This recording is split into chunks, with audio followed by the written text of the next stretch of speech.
Hello friends, welcome to my channel. दोस्तों, आज के इस वीडियो में हम बात करने जा रहे हैं एमपी पटवारी एग्जाम के लिए इंपॉर्टेंट साउंड प्रबंधन के वन लाइनर क्वेश्चन के बारे में। आज के इस वीडियो में से एक या दो क्वेश्चन आपके एमपी पटवारी एग्जाम में देखने को मिल सकते हैं, तो आज की इस वीडियो को ध्यान से देखिएगा। चलिए दोस्तों, आज का वीडियो स्टार्ट करते हैं। पहला क्वेश्चन है आपका यहाँ पर, मानव शक्ति की आवश्यकता का अनुमान लगाना प्रबंध के किस कार्य के अंतर्गत आता है। तो मानव शक्ति की आवश्यकता का अनुमान लगाना प्रबंध के किस कार्य के अंतर्गत आता है, नियोजन के अंतर्गत आता है। यह आपको ध्यान रखना है। मानव शक्ति की आवश्यकता का अनुमान लगाना प्रबंध के किस कार्य के अंतर्गत आता है, तो आपको ध्यान रखना है, नियोजन के अंतर्गत आता है। अगला क्वेश्चन है आपका यहाँ पर, प्रबंध प्रत्येक व्यवसाय का गत्यात्मक व जीवनदायी तत्व है। यह कथन किसका है, तो यह कथन है आपका पीटर ड्रकर का।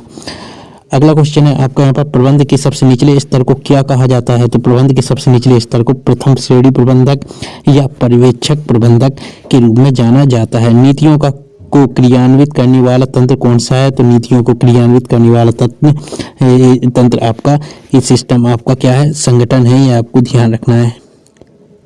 जहाँ पर अधिक अधिकारों की बात होती है वहाँ पर कौन सा प्रबंध आता है। यहाँ पर अधिक अधिकारों की बात होती है वहाँ पर उच्च प्रबंध आता है। ये आपको ध्यान रखना है।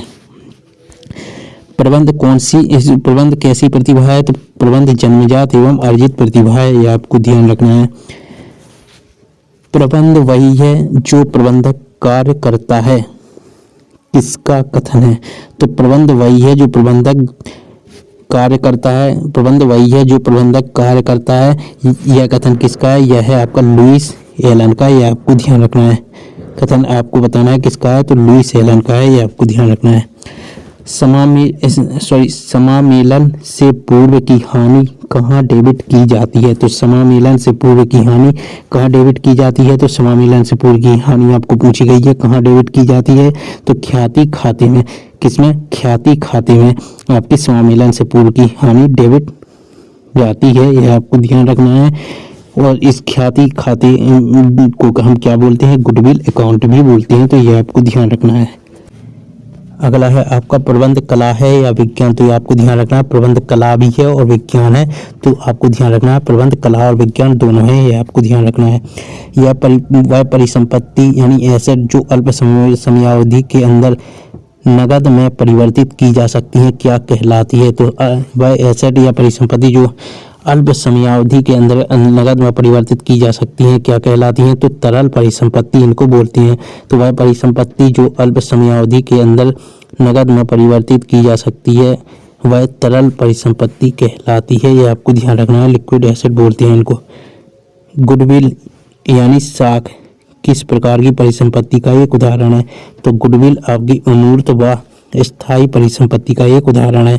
किसी समस्या को हल करने के लिए कार्यावधि की पहचान करने और चुनने की प्रक्रिया क्या कहलाती है, तो किसी समस्या को हल करने के लिए कार्यावधि की पहचान करने और चुनने की प्रक्रिया निर्णयन कहलाती है। मजबूर, नियंत्रित और निर्देशित लोगों के साथ व प्रबंधित करने के लिए पारंपरिक दृष्टिकोण को प्रदर्शित करता है। तो कौन प्रदर्शित करता है, तो ध्यान रखना है मैकग्रेगर का एक्स सिद्धांत। तो मजबूर, नियंत्रित और निर्देशित लोगों के साथ व प्रबंधित करने के लिए पारंपरिक दृष्टिकोण को प्रदर्शित करता है। मजबूर, नियंत्रित और निर्देशित लोगों के साथ व प्रबंधित करने के लिए पारंपरिक दृष्टिकोण को कौन प्रदर्शित करता है, तो वह है आपका मैकग्रेगर का एक्स सिद्धांत। यह आपको ध्यान रखना है। अगर उत्पाद का लाभ मार्जिन कम हो तब बिक्री राजस्व बढ़ जाता है, तो ऐसे में उत्पाद की मांग को क्या कहा जाता है, तो ऐसे में उत्पाद की मांग को मूल्य प्रत्यास्थ कहते हैं। अगर उत्पाद का लाभ मार्जिन कम हो तब बिक्री राजस्व बढ़ जाता है, तो ऐसे में उत्पाद की मांग को क्या कहा जाता है। अगर उत्पाद का लाभ मार्जिन कम हो तब बिक्री राजस्व बढ़ जाता है, तो ऐसे में उत्पाद की मांग को क्या कहा जाता है, इसको बोलते हैं मूल्य प्रत्यास्थ। यह आपको ध्यान रखना है। जो